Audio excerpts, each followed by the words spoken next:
Hello বন্ধুরা, সবাই কেমন আছো? আশা করি সবাই খুব ভালো আছো। আমিও খুব ভালো আছি। আজকে তোমাদের মনের ইচ্ছা পূরণ করতে আসলাম। এর আগেও আমি তোমাদের 2 থেকে 3 বার আমার বারাসাত দত্তপুকুরের যে ভূতের বাড়ির ঘটনা তোমাদের আগেও বলেছি। তারপর তোমরা আবারও আমাকে বলেছো যে দিদিভাই প্লিজ আমরা আবারও শুনতে চাই তোমার মুখে নতুন করে একই ঘটনা, কিন্তু নতুন করে তুমি আমাদের বলো। তো চলো আজকে তোমাদের সাথে আমি আমার নিজের ভূতের বাড়ির ঘটনাটাই শেয়ার করি। সবাইকে বলবো শুরু থেকে শেষ পর্যন্ত শোনো, একটা করে লাইক করে দিও। যারা এখনো পর্যন্ত ভালোবেসে চ্যানেলটিকে সাবস্ক্রাইব করনি, করে পাশে থেকো। তাহলে চলো আমরা ঘটনায় যাই। ঘটনাটা আমি একদম শুরু থেকে তোমাদের বলবো শেষ পর্যন্ত, পুরো ঘটনাটা কিন্তু শুনতে হবে। ঘটনাটা ঘটে ঠিক এই রকম। আমার যখন বারাসাতে বাড়িটা ছিল, প্রথম আমি একটা বারাসাতে বাড়িতে ভাড়া থাকতাম। বারাসাত দত্তপুকুরে আমার কিন্তু নিজের ঠাকুমা বাড়ি। তো ঠাকুমা বাড়িতে জমি জায়গা বাড়ি সবই আছে, কিন্তু আমরা ওখানে থাকতাম না। কারণ নিজের লোকের কাছে থাকার থেকে আমার মনে হয় যদি তুমি একটা বাড়িতে ভাড়া থাকো ওখানে সম্মান থাকে, কিন্তু নিজের বাড়িতে না থাকাটাই ভালো। তো কিছু ব্যক্তিগত কারণে আমরা ঠাকুমা বাড়িতে থাকতাম না। ঠাকুমা বাড়িতে জায়গা জমি সবই ছিল বললাম, কিন্তু যেখানে থাকতাম ওই জায়গাটা ভালো ছিল, তারা আসামের মানুষ ছিল। এবার যেহেতু আমার তখন আমি মানে তোমাদের প্রিন্স বাবা আমার তখন পেটে, ঠিক আছে। তো যখন আমার প্রিন্স হলো ওই বাড়িতে, তখন ঘরটা খুবই ছোট ছিল। আর কিরকম যেন পুরো বাড়িটা না ফাঁকা হয়ে যেত, বাড়িতে কেউ সেরকম থাকতো না, সবাই কাজে। দুটো ছেলে ছিল ওই বাড়ির, তো তারা তাদের মতো সকালবেলা ডিউটি চলে যেত। তার মায়ের পার্লার ছিল বারাসাতে, তার মা পার্লারে চলে আসতো। পার্লার কি টেলার এরকম কিছু ছিল। আর যে ওই কর্তা ছিল বাড়ির, উনি থেকে থেকে আসামে চলে যেত। আসামে ওনাদের অনেক সম্পত্তি বাড়ি ঘর অনেক কিছু আছে ওখানে, সবকিছু। তা পাশে দুটো ঘর ছিল, দুটো ঘরের মধ্যে কেউই থাকতো না। মানে বলতে চাইছি যে এটা আমি প্রিন্স যখন হয় প্রিন্সকে নিয়ে ওই বাড়িতে একা থাকতাম। তোমাদের দাদাভাই কাজে যেত সকালবেলা, দাদাভাই যতটা সময় নিয়ে নিয়ে একটু আসতো, হাতে হাতে তো পারতাম না, আমার মা যেত, অনেকটা করেছে। এবার একদিন আমার মা আমাকে বলল যে দেখ আর কতদিন ভাড়া বাড়িতে থাকবি, ছেলেটা যখন হয়েছে বড় হবে, তো একটা জমি দেখ এইদিকে একটা বাড়ি করে দেবো আমি। তো কিছু টাকা আমি দিয়েছিলাম, খুব অল্প পরিমাণে, বেশি টাকাটা আমার মা ইনভেস্ট করে করে আমার মা 2 কাঠা, 2 কাঠা কি 2 কাঠার একটু বেশি ছিল, অনেক বড় জমি মা একটা মাঠের উপর কিনলো। তো ওখানে তখনও পর্যন্ত কেউ মানে ওই প্লটটা কিনিনি, পুরোটাই ফাঁকা, আমরা প্রথম কিনি। তারপর ওখানে এবার শুরু হচ্ছে আস্তে আস্তে আস্তে আস্তে ঘটনাটায় আসছি, শোনো।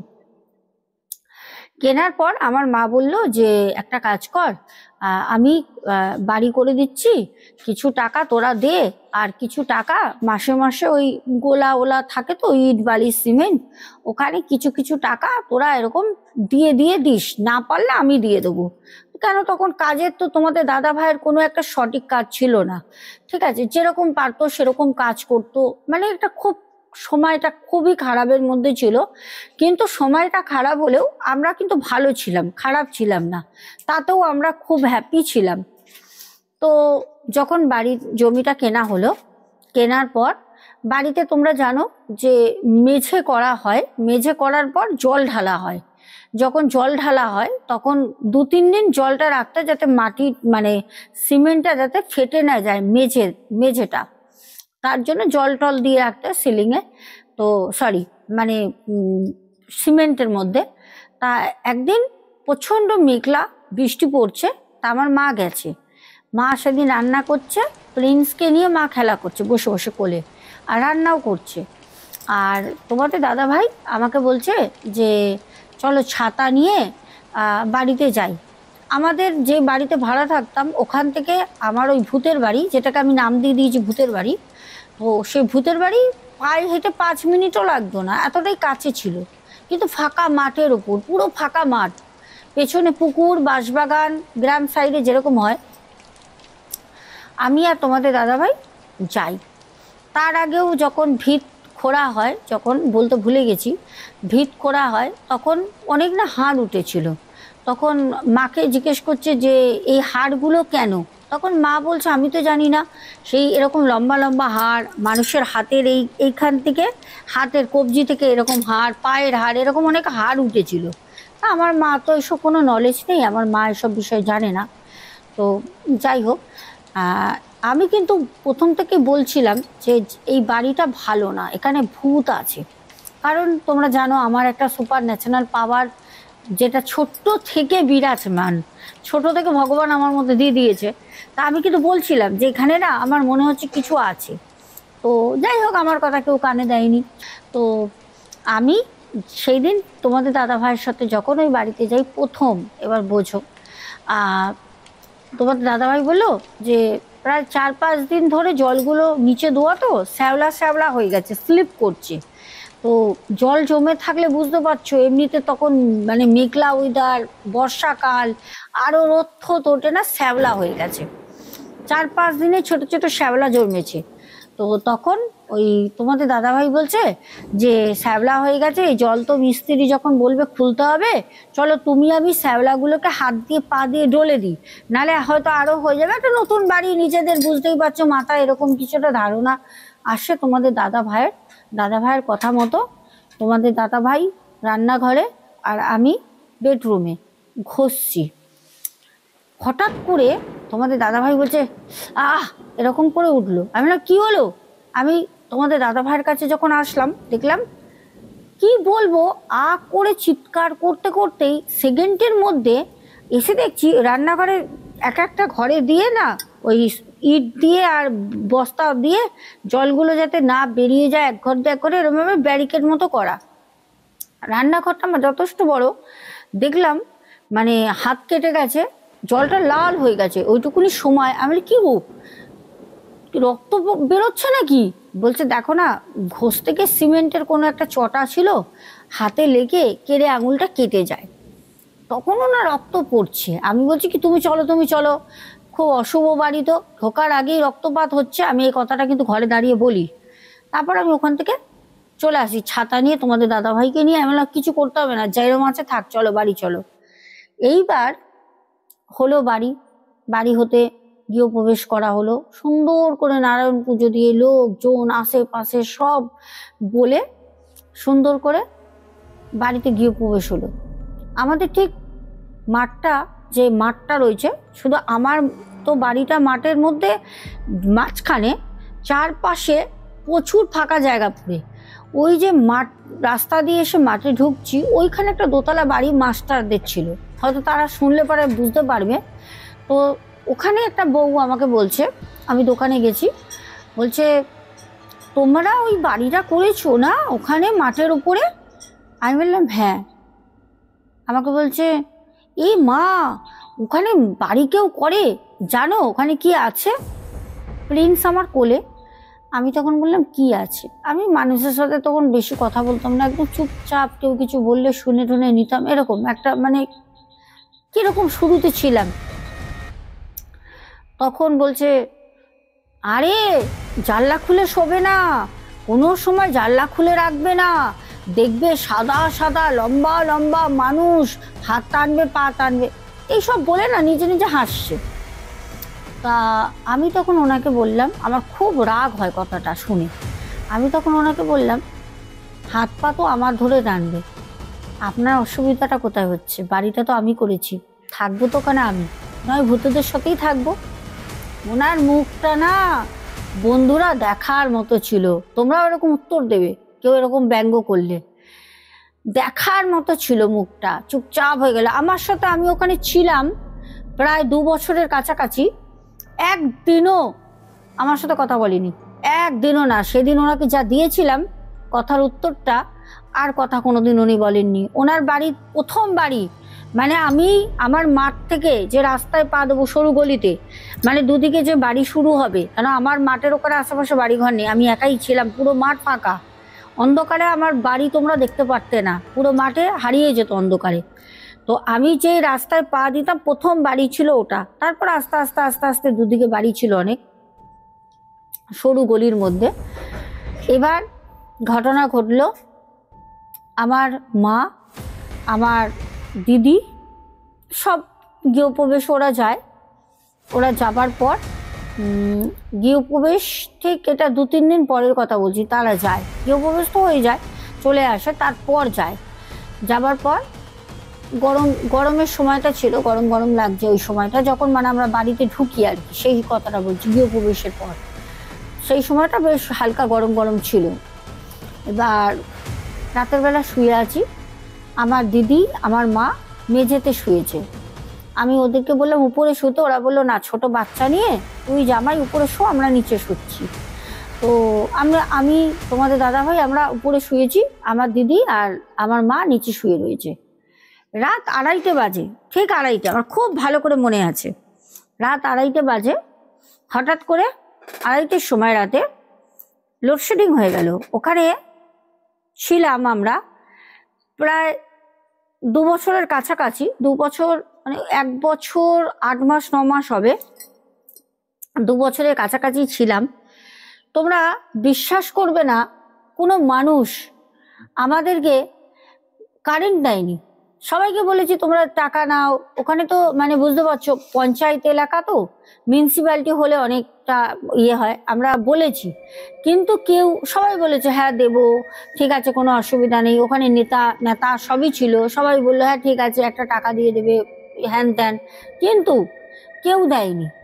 যার কারণে তোমাদের দাদা ভাই জোর করে বলতো মানুষ যদি মানুষের কাজে না আসে, আমি যেখানে টাকা দিতে চাইছি ওখানে এরকম অনেক জায়গায় কিন্তু টাকা মানে এরকম বাড়ি থেকে লাইন দিয়েছে এরা, এখানে ওখানে এরকম প্রচুর আছে, কিন্তু আমাদেরকে তারা কোনোভাবেই মানে দেবে না, ঠিক আছে দেবে না। একজন যদিও বললো ঠিক আছে আমি দেবো, ওনার মোটামুটি ওখানে একটুখানি ভালো হয়েছিল, উনি দিয়েছিল পরে, সেটা অনেক পরে। আর আমরা মানে যাওয়ার পর ওখানে কেউ যখন দেয়নি, তোমাদের দাদাভাই তখন বলল যে মাঠের মধ্যে, পুরো মাঠ, একটা মাঠ ধরে নাও 20 কাঠা জমি হবে, 20 কাঠারও বেশি একটা মাঠ, ওই মাঠের মাঝখানে আমার বাড়ি।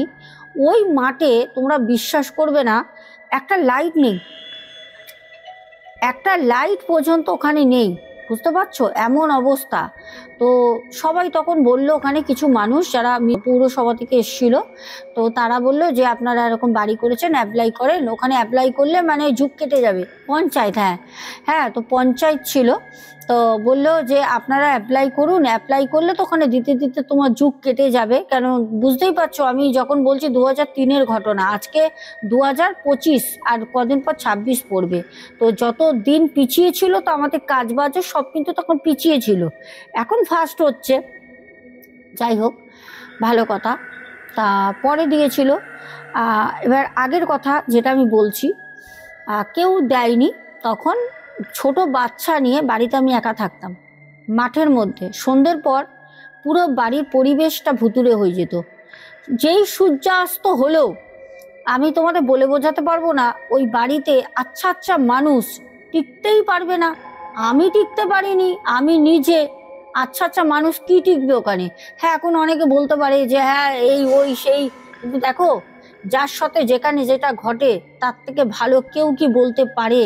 কখনোই না, কখনোই না। তো সেখানে দাঁড়িয়ে তোমরা বিশ্বাস করবে না, তোমাদের দাদা ভাই একজন বলল, ওখানে যে আমাদের কারেন্ট দিয়েছিল পরে, উনি বলল যে তুমি হুক দিয়ে ওই মাঠের মধ্যে একটা বাঁশ পুঁতে একটা ওখানে বাল্ব লাইট দাও। আমি বলছি, আমি পাড়ার লোককে বলে দিচ্ছি, কেউ অবজেকশন করবে না, ওখান থেকে লোক তো চলাচল করে, পেছনে পেছনে সেই দিকে মুসলিম পাড়া আছে, ওই জায়গার নামই সবাই মুসলিম পাড়া বলেই আক্ষেপ করতো, ওইদিকে আছে।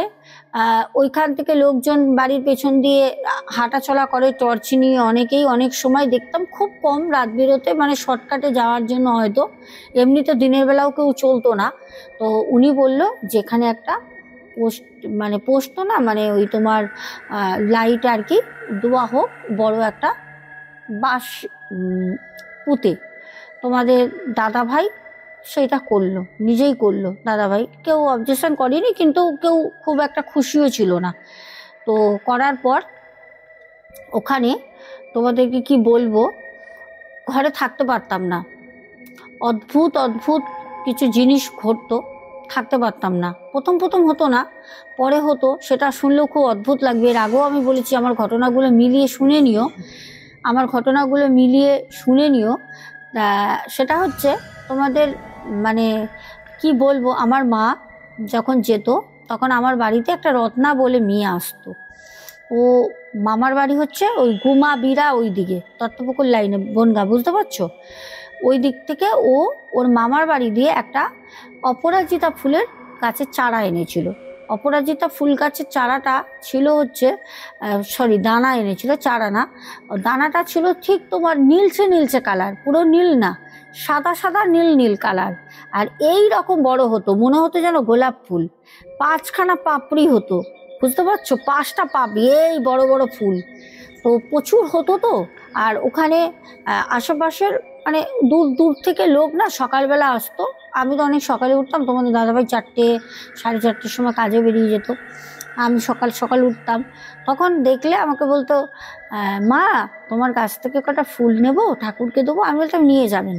এবার একজন নিয়ে গেছে, সে আবার পরে আরেকজনকে বলেছে, দেখ এত বড় বড় ফুল, মানে ওরকম রেয়ার, দেখা যায় না।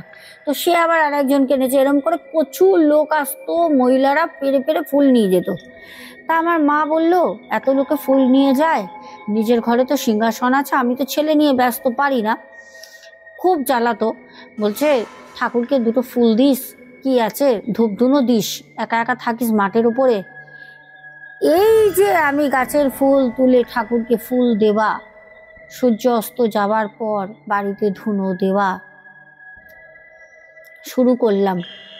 ওই যে শুরু হলো বন্ধুরা, তোমাদের কি বলবো, ঠাকুর দেওয়া আর সন্ধেবেলা সন্ধে দেওয়া, ধুনো। প্রিন্স ঘুমাচ্ছে। এবার বলি শোনো, আমার পুরো বাড়ি পাকা ছিল, উপরে ছিল টিন, বাড়ির উপরে। কেন, এত বড় বাড়ি, জমি কিনেই করা, একটা অনেকটা টাকার ব্যাপার, বুঝতে পারছো? তখন আমার আর্থিক অবস্থা সেরকম কিছুই ছিল না, যতটা পেরেছে মা করে দিয়েছে। তাও মা বলেছিল ঢালাই করে দেবো, আমি বললাম একদম না, ওই বাড়িতে থাকতেই পারবো না, ঢালাই কি করব। যাই হোক, উপরে টিন ছিল, পুরো বাড়ি পাকা ছিল, আমার উঁচু করে করা মাঠের উপর। এইবার তোমরা বিশ্বাস করবে না, আমার 2টো নারকেল গাছ ছিল। একটা নারকেল গাছ ওই দিকটা ছিল, ওখানে একটা ছোট ডোবা মতো ছিল, আর এইদিকে আমার যে ওয়াশরুম ছিল, কলপার, ওইদিকে একটা গাছ ছিল। থাপাস করে আমি রান্নাঘরে রান্না করছি, নারকেল পড়লো।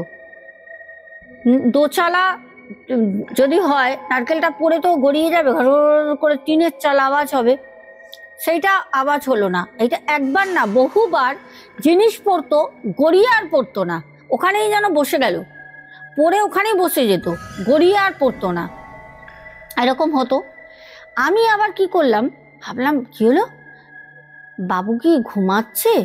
ও তো খেলা করছিল, ঘরে কেউ ঘুমাচ্ছে দেখি তো, এত জোরে টিনের মধ্যে একটা কিছু পড়লে, বাচ্চা, ওদের ঘুম তো খুব সজাগ, সাথে সাথে তো কান্না করে উঠবে। গিয়ে দেখলাম না, ও দিব্যি টিভি দেখছে, ওর কোনো হুঁশই নেই, ওর কোনো হুঁশ নেই। যাই হোক, আমি আবার টর্চ নিয়ে একা একা অন্ধকারে মাঠের মধ্যে, তখন 8:30-9টা বাজে, আমি আবার নারকেল খুঁজছি, যে সকালবেলা যদি কেউ তুলে নিয়ে চলে যায়, তখন সত্যি কথা বলতে একটা নারকেল মানে ঘরে থাকলেও কিছু রান্না করে খেতে পারবো, নারকেলের বড়া করেও খেতে পারবো, মানে ও সময়টা ওরকমই ছিল। খুঁজে আমি নারকেল পেলাম না। এরকম প্রচুর উপর থেকে জিনিস পড়তো, এরকম প্রচুর হতো। একদিন আমার মা গেছে, শোনো, রাতের বেলা মাকে বলছি যে মা শুয়ে পড়ো, টিভি চলছে, টিভি দেখছে, এটা অনেক পরের কথা। তো মাকে বলছি মা শুয়ে পড়ো, দেখো রাত 12টার পর চালের মধ্যে যেন কি টুপটাপ টুপটাপ টুপটাপ করে কি শব্দ হতে থাকে। মা বলছে কি ভয় দেখাচ্ছিস? মা বলছে ভাবছি আর কি করছি। আমি মাকে বললাম মা আর কি করছি না। সাথে সাথে বলতে বলতে উপর থেকে সেম টুপ টাপ টুপ টাপ টুপ টাপ, ঠিক ছোট ছোট যেরকম গুল কয়লা হয় না, ঠিক এরকম কিছু পড়ার শব্দ পড়ছে। কিন্তু মানুষের মনে ধারণা আসতে পারে, আমরাও প্রথমে ভেবেছিলাম যে কেউ বদমাইশি করে করছে পরে, এটা তোমাদেরও প্রশ্ন আসতে পারে। কিন্তু ভাই, কিছু যদি পড়ে দোচালা চাল টিনের, তো সেটা তো গড়িয়ে পড়বে, পড়ছে কিন্তু গড়িয়ে ঘর ঘর ঘর ঘর করে গড়িয়ে পড়ার আওয়াজটা আর হচ্ছে না। তোমাদের দাদাভাই বললো দীর্ঘদিন এরকম হচ্ছে, কালকে সকালে আমি উপরে উঠবো, একটা ঝাঁটা দিও তো, দেখি কি কি পড়েছে, ঝাড় দিয়ে পরিষ্কার করে দিয়ে আসবো। তোমাদের দাদাভাই উঠে দেখে উপরে কোনো কিছুই নেই, কোনো কিছুই নেই। হ্যাঁ, পাতা পাতা পড়ে রয়েছে একটা দুটো, বাট কোনো রকম গুল কয়লা যেটা আমরা ধারণা করেছিলাম যে কেউ করে বা কিছু রাতের বেলা, কিচ্ছু নেই। এরকম চলতে থাকলো। আমি একটু চা খেয়ে তোমাদের বলি, অদ্ভুতভাবে আমাদের ওখানে একটা সামনে লাল বাড়ি ছিল। এর আগেও আমি তোমাদের বলেছি, আমি কিছু কিছু পার্ট তোমাদের বলছি। সেই লাল বাড়িতে আমার ছেলে সবসময় বলতো, মা উ উ মা উ। আমি বললাম কি? ও কিছু একটা দেখতো আর ওইদিকে তাকিয়ে উ উ করতো। আমি জানি না ও কি দেখতো। যাই হোক, যে কথাটা আমি তোমাদের বলতে বলতে অন্যদিকে চলে গেলাম। আমার গৃহপ্রবেশের 3 দিন পর রাত 2:30-র সময়, যেদিন আমার মা দিদি নিচে শোয়, আমরা উপরে শুয়েছিলাম, হঠাৎ করে কারেন্টটা অফ হয়ে গেল। তখন কিন্তু হুক নিয়ে আমাদের ওখানে লাইন নেওয়া, ঘরে পাখা চলছে, একটা নাইট রুম চলছে, হুকটা নেওয়া হয়েছিল। মাঠের মধ্যে যে লাইটটা, বাল্ব লাইট, একটা ছোট্ট মিটমিট করে, অত বড় মাঠে ওই লাইট বোঝা যায় না। হঠাৎ দেখলাম লাইটটা ঢিপ ঢিপ ঢিপ ঢিপ ঢিপ ঢিপ করছে, ঘরের লাইট আর জ্বলছে না। লাইট তো জ্বলছিল না, একটা নাইট রুম, কিন্তু পাখাটা বন্ধ। বাবু তো হুসপাস করছে, ওর আর ভালো লাগছে না। বাচ্চা ছেলে তখন একদম ছোট্ট, তখন ওর 5-6 মাস বয়স, প্রিন্সের। তখন আমার মা বলল যে দেখ, আমি হাত পাকা দিয়ে হাওয়া করছি, কি করে শোবো, এত গরম লাগছে। আমি আমার মাকে বললাম, দিদিকে বললাম যে দাঁড়াও না, ওইখান থেকে লাইটটা মনে হয় লুজ হয়ে গেছে, ঢিপ ঢিপ ঢিপ ঢিপ করছে লাইটটা, আমি গিয়ে দেখছি। তো মা আমাকে বললো, এই রাতের বেলা পুরো ফাঁকা অন্ধকার, তুমি কোনো কিছু দেখতে পারবে না, বাড়ি পুরো ঘুটঘুট ঘুটঘুট করছে অন্ধকার, ওই লাইট জ্বলছে, একটু আলো হচ্ছে ওইটুকুনি জায়গায়, আর পুরো ঘুটঘুটে অন্ধকার। আমাকে মা বললো ছেড়ে দে, কি দরকার, থাক। আমি বললাম না না, শোবো কি করে আমরা, আমি কোনোদিনই ভয় পাই না, কাউকেই ভয় পাই না আমি, একমাত্র উপরওয়ালা ছাড়া। তো সাথে সাথে আমি গেলাম। আমি যখন গেলাম, গিয়ে আমি কি করলাম, ওই যে দুটো লাইট তার একসঙ্গে এরকম গোঝা আছে, মানে ওপর নিচ করে দেওয়া, দুটোর মধ্যে এরকম আটকাতে হবে, একটার সাথে আটকাচ্ছি, একটার সাথে এরকম চলে যাচ্ছে, ঘষে যাচ্ছে, এরকম হচ্ছে। তারপর গিয়ে একটা সময় আমি লাগাচ্ছি, যতবার তারটা আমি লাগাচ্ছি ততবার একটা প্যাঁচা এসে আমাকে ঝাপট এরকম মারছে। আমি কি করছি, এরকম করে বসে পড়ছি, আমার মাথার উপর দিয়ে চলে যাচ্ছে, ওর ডানার হাওয়াটা এসে ওই তারটা আবার সেই একটা লুজ হচ্ছে, বন্ধ হয়ে যাচ্ছে। আমিও ছাড়ার মেয়ে না, আমার দিদি বলছে, বোন, দিদি খুব ভীতু, বোন তুই চলে আয়, বোন চলে আয়। আমি যে মাঠের মধ্যরাতে 2:30-র সময় অতটা মাঠের মাঝখানে এসে দাঁড়িয়ে যে তার লাগাচ্ছে, আমার সাথে কিন্তু আমার দিদি মা কেউ আসেনি, তারা কিন্তু ওই বারান্দায় হ্যাড়কি ধরিয়ে চলে আয়, লাগাতে হবে না, চলে আয়, ভয়, কেউ মাঠে আসেনি। আমিও ছাড়ার মেয়ে না, আমি বলছি না না, আমি লাইট ঠিক করেই যাব। 1 ঘন্টা, 3টে বেজে গেছে, বিশ্বাস করবে না, এরকম কি হয়। পেঁচাটা ভাই অন্ধকার করার ওর কি স্বার্থ, অন্ধকার ওই করে দিয়েছিল, ওর স্বার্থটা কোথায়, আমি তো সেটা আজও বুঝলাম না। ও আমাকেই বা এসে কেন তেড়ে এসে ওরকম ভাবে মারছিল। আর ও যখনই আসছে আমি দেখছি আবার ডাকছে, এসে কি করছে বলতো, এই পেছন দিকটা মুসলমান পাড়া ছিল তো, এরকম দৌড়ে আসছে, একদম বড় ডানা ঝাপকাতে ঝাপকাতে এসেই ওখানটা না এরকম করে আমাকে মারতে যাচ্ছে, আমি বসে পড়ছি, ও সোজা চলে যাচ্ছে ওই মুসলমান পাড়ার ওই দিকটা, বাঁশবাগান, ওই দিক থেকে আবার রিটার্ন ঘুরে আসছে। আমিও বলছি তুইও আয়, ও যতবার আসছে আমি বসে পড়ছি, আর ওইখান থেকেই আসছে করতে করতে করতে করতে লাস্টে ওই যে পাখি রূপে যেই ছিল না কেন সে কিন্তু আর আসেনি। আমি ওই লাইট গুছিয়ে, লাইট জ্বালিয়ে, পাকা চালিয়ে তারপরেই আমি ঘরে এসে রাতে শুই। ঠিক আছে, আমার মা বাবা এখনো বলে সাহস তোর আছে ভাই, ওইখানে তখন নতুন জায়গা, নতুন এতে এত সাহস। যাই হোক, সাহস করলেই তো জয় আছে না, ভয় করলে আমরা জিততে পারবো, জয় করতে পারবো বলো? আচ্ছা, এবার ওখান থেকে ঘটনায় আসি, একদম মেন যেই কারণে আমি ওই বাড়ি ছেড়ে আসি। তার মাঝখানে তো অনেক টুকটাক টুকটাক অনেক ব্যাপার হয়, যেরকম ওই লাল বাড়িটায় ছেলের বিয়ে ছিল, সন্ধ্যাবেলা হই হই হই ওই বাড়িতে। আর আমি তো আমার বাড়ির পেছন দিকে, ওই বাড়িটার পেছন দিকে আমার বাড়ি। তো আমি দেখছি ওরা দুপুরবেলা, গ্রামে দেখবে নিজেদের বাড়িতে না ছাগল ঠাগল এনে, পাঠার মাংস ওরা নিজেরাই গোটা গোটা ছাগল এনে ওখানে ঝুলিয়ে ঝুলিয়ে গাছের ওখানে কাটছিল। আমি জানলা বন্ধ করে দিলাম, ওরকম দেখা তো যায় না। তো আমি এমনিও মাছ মানে খাই না, আমি আর প্রিন্স তো পুরোই নিরামিষ আহার করি, আমরা খাই না ওইসব। তো ওই সময় খেতাম। তারপর যাই হোক, গিয়ে দেখলাম হইচই সন্ধ্যেবেলা, বাড়িতে সব লাঠি সোটা নিয়ে, ছেলের বিয়ে কি লাঠি সোটা নিয়ে সব দৌড়াদৌড়ি করছে কেন? আমি জানলা খুলে চুপচাপ দাঁড়িয়ে রয়েছি একা একা, কেউ নেই তো আমার বাড়িতে, আমি আর প্রিন্স তো ছোট। বিশ্বাস করবে না, ছাদ থেকে, ওদের দোতলা বাড়ির ছাদ থেকে ওদের পাঁচিলের মধ্যে একজন লাফ দিয়ে পড়লো। সেটা আমি পরে শুনেছি, অনেক জায়গায় গিয়ে আমি জেনেছি, সেটা ছিল কালপুরুষ ছিল। আর ওইসব জায়গায় ছিল, যদি ওখান থেকে কেউ ঘটনা শোনো তো আমাকে অবশ্যই কমেন্ট করো। অনেক কিছু হতো দত্তপুকুরে একটা সময়। সেই কালপুরুষ আমি দেখলাম, মানে ল্যাচ রয়েছে, মাথার এখানটা সিং, বড় বড় কান, আর পুরো শরীর লোমে ঢাকা, উলঙ্গ, পুরো শরীর লোমে ঢাকা, চোখের মিনিশে হাওয়ার মতো বেরিয়ে চলে গেল। ঠিক আমার বাড়ির একদম সামনে দিয়ে, পেছনে বাঁশবাগান, তারপরে পুকুর, ওপাশ দিয়ে লোকজন নেই, ওই মুসলিম পাড়া, ওই দিক দিয়ে কব্রস্থান রয়েছে, একদম ছুটতে চলে গেল। বুঝতে পারছো? এইবার বলি তোমাদের মেন যে ঘটনাটা, যার জন্য আমি আমার ভূতের বাড়ি থেকে পালিয়ে এসেছিলাম। হ্যাঁ, কারণ আমি ওই বাড়িতে, একটু পরে বলি, দাঁড়াও।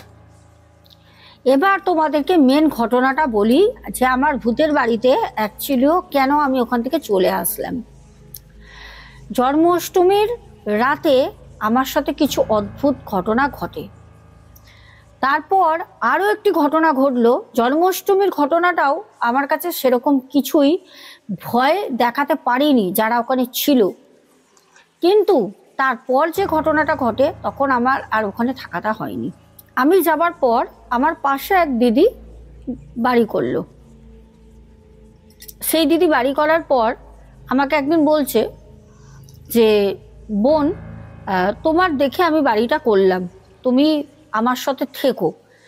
ওই দিদি যে করেছিল, ওনার হাজবেন্ডের দুটো বিয়ে। যেই দিদি আমার বাড়ির পেছনে থাকতো, ওই দিদির কোনো বাচ্চা টাচ্চা সন্তান হয় না বলে ওনার হাজবেন্ড সহমতেই কলকাতায় আর একটা বিয়ে করেছে, ওখানে ওনার সন্তান আছে। তার জন্য উনি ওখানে বেশিরভাগ সময়টা থাকতো এই দিদির কাছে, সপ্তাহে 2-3 দিন এসে থাকতো। আর পুরো মানে সপ্তাহে আসতো 2-3 দিন, আর পুরো মাসটা ওখানে থাকতো। ওই দিদি একা থাকতো। আমাকে বলতো যে, বোন, আমি তো তোমাকে দেখে বাড়িটা করেছি, তুমি আমার সাথে গল্প টল্প করো, কথা বলো। উনি কিন্তু কলকাতায় ব্যাগ ফ্যাক্টরিতে কোনো কাজ করতো ওই দিদিটা। তো দিদিটা একদিন যখন বাড়ি হচ্ছে, ভিত করছে, তার আগের দিন সন্ধ্যাবেলা একজন মানে বয়স্ক, আমার বাবার বয়সী, আমাকে হঠাৎ বললো যে কাজ হয়ে গেছে, ওদের ভিত্তির কাটা সব কাজ হয়ে গেছে, গাছটা ছিল, ওদের নারকেল গাছ কেটেছে। দিয়ে বলল যে আমি একটুখানি বাথরুমে যাব, মা যেতে দেবে? তা আমি বললাম হ্যাঁ যান। তা উনি বাথরুমে গেল, আমার কলটা ক্যাচ ক্যাচ ক্যাচ করে একটা শব্দ হতো, একা একা ছেলে নিয়ে পারি না, আর তেল ফেল কি দেবো। উনি আমাকে বললো, মা তোমার কলটা একটুখানি সর্ষের তেল বা নারিকেল তেল থাকলে দাও, আমি তো তেল দিয়ে দিই, শব্দ হচ্ছে। আমি আবার ওনাকে তেল দিলাম, উনি তেল তেল দিল। বাথরুমে জল ভরে রেখে গেছে 2 বালতি, পুরো বাথরুম পরিষ্কার করে জল দিয়ে ধুয়ে, জানে আমি পারি না। আর আমার ছেলেকে খুব ভালোবাসতো, আমার ছেলে জানলা দিয়ে দাঁড়িয়ে ও মানে মা বলার আগে বলেছে দা দা, ও দা দা দা, আমার দাদু বলতো অন্তর। তো দাঁড়িয়ে দাঁড়িয়ে ওই দা দা দা করতো। তো উনি আবার কাজ করতো আর আমার ছেলের সাথে কথা বলতো, কি হয়েছে দাদু ভাই, তুমি যাবে আমাদের বাড়ি, মানে যেরকম হয়। তা ওই লোকটা আমার আগের দিন বাথরুমে ইউজ করে জল টল ভরে কলে তেল দিয়ে উনি গেল, আওয়াজ হচ্ছে ক্যাচ ক্যাচ করে, কল চাপা কল তো। সকালবেলা বুলুদি, ওই পাশের যে দিদি, বুলুদি বুলুদি করে ডাকতো সবাই, দিদি এসছে। আমি উঠেছি, উঠে আমি কাজ করছি, আমাকে বলছে আজকে কাজ হবে না গো, কাজটা বন্ধ থাকবে। চোখটা ছলছল করছে। আমি কি হয়েছে গো দিদি ভাই?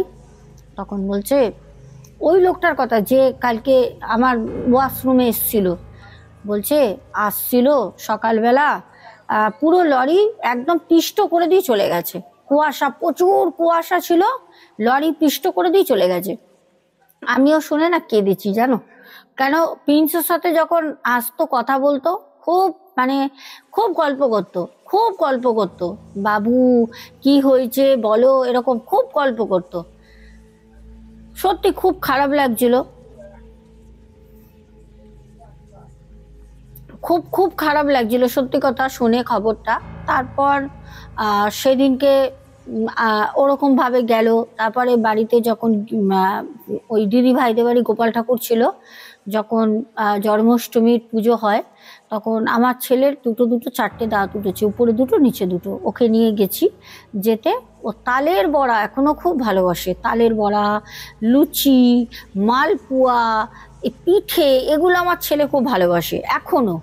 তো তালের বড়া, ছোট্ট তখন ও 7-8 মাস বয়স, একটু হাঁটে একটু হামা দেয়, তো এরকম করছে। আর দিদিভাই তো কোনো সন্তান নেই, খুব ভালোবাসতো। দিদিভাই বলছে তালের বড়া খাবে, তুমি খাবে, কোলে নিয়ে চটকে মোটকে। আর ছোটবেলায় একদম জল পুতুলের বাচ্চা ছিল, তোমাদের এলাকায় আমি ফটোও শেয়ার করেছিলাম।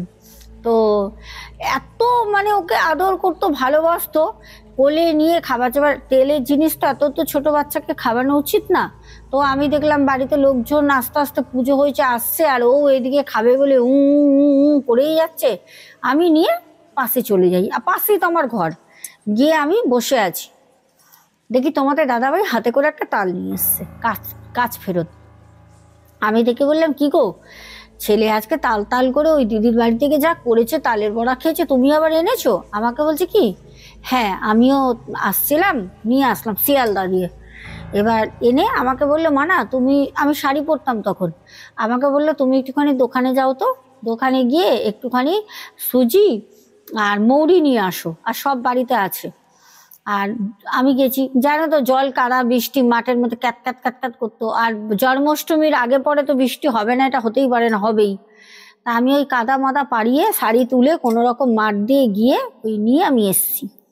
এসে আমি বসে আছি, তোমাদের দাদা ভাই মানে কানে হেডফোন দিয়ে বসে, তখন উনুনে রান্না করতাম, উনুন আর জনতা ছিল, উনুন ধরিয়েছে তালের বড়া করবে।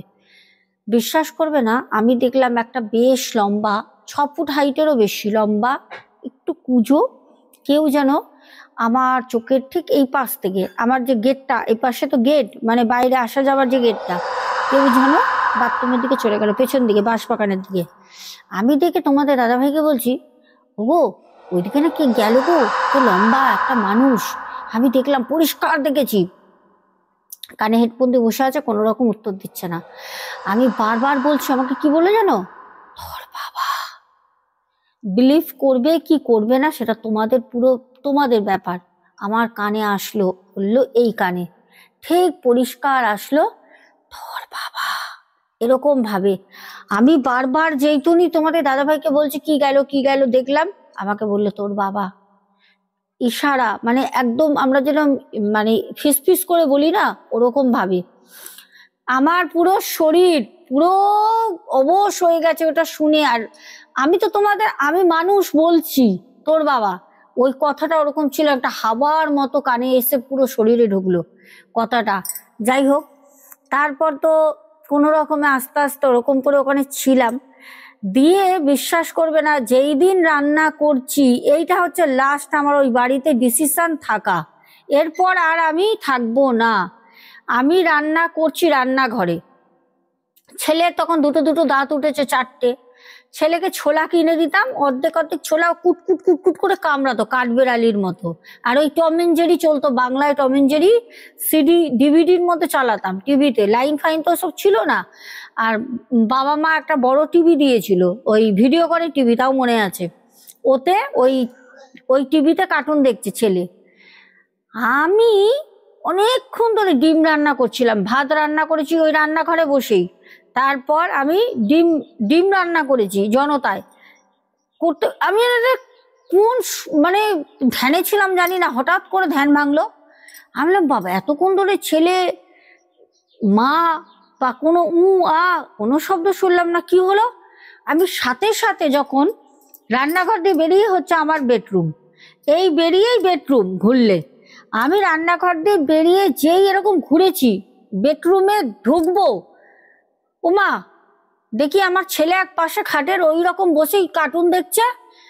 আর মানে কি বলবো, বিছানা, একটাই পাঁচিল, ওপাশে আমার ওয়াশরুম, ওই পাঁচিলের গাটে এপাশে আমার ঘর।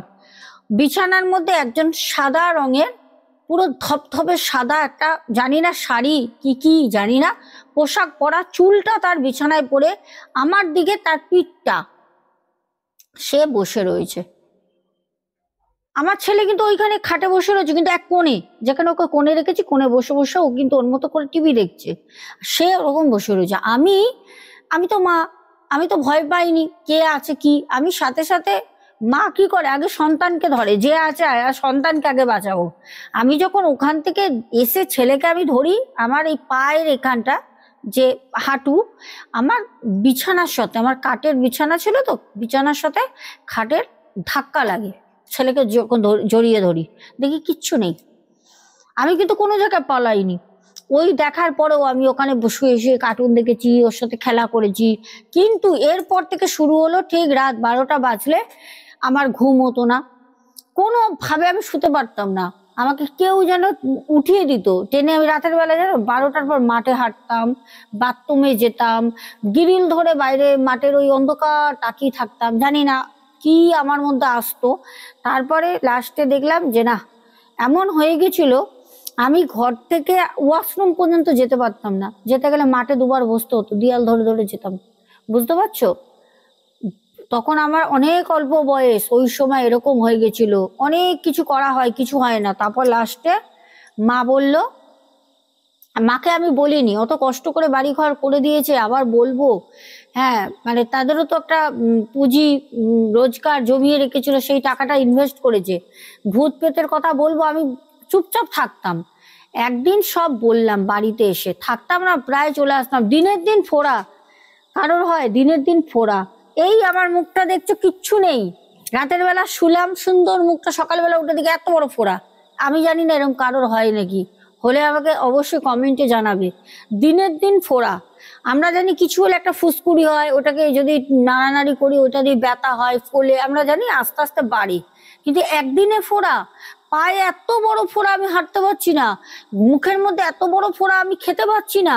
এরকম অদ্ভুত অদ্ভুত জিনিস আমার ওখানে হতো। তারপর তো এখানে আসলাম, মাকে বাবাকে বললাম, মা এক জায়গায় নিয়ে গেল এক খোঁজ থেকে। সে তখন বললো ওখানের মাটি নিয়ে আসবি। ওখানের মাটি নিয়ে আসা হলো। সে আমাকে মা বলছে বল কি হয় বল। আমি বললাম কেন, সে যখন তান্ত্রিক সে বলবে, আমি কেন বলবো। তখন সে সব আমাকে মানে জিজ্ঞেস কি করবে, আমাকে মাটি শুকে বলছে যে কি কি মানে আমার সাথে হয়। আমাকে বললো তোর খুব সাহস রে, মামা বলছিলাম, বললো খুব সাহস, তুই ওখানে রয়েছিস কিন্তু থাকবি না। যদি সামনে রূপ নিয়ে ধরে দাঁড়ায় তখন আর সহ্য করতে পারবি না। তারপরে কালী পুজো ছিল, আমাকে দিয়েছিল 21 দিন ধনু ধরাতে, পারিনি। মানে তাও কি বলতো, তখন বয়সটা কম ছিল, সাহস ছিল, কিন্তু রাত 12টার পর একা, মহিলা বলে নিবস্ত্র না, একটা গামছা জড়িয়ে, ঠান্ডার সময়, কালী পুজো, বুঝতে পারছো, ঠান্ডার সময় গ্রাম, কত ঠান্ডা পড়ে, ওই গামছা জড়িয়ে আমাকে বাড়ির বাইরে চারপাশে ধুনো দেখাতে হবে। করেছিলাম, কদিন করেছিলাম, তাও কেউ সাথে থাকবে না, একা। তারপর চলে আসি, আর পারিনি। তারপর তো লাস্টে থাকতেই পারলাম না, এত শরীর খারাপ হয়ে গেছিল, বমি হতো, হাঁটাচলা করতে পারতাম না, শুকিয়ে না, সেই দেখলে বলবে, এখন ওখানে মানুষ দেখলে বলে, তুমি ছিলে এখানে 2002-3 সালে, তুমি ছিলে?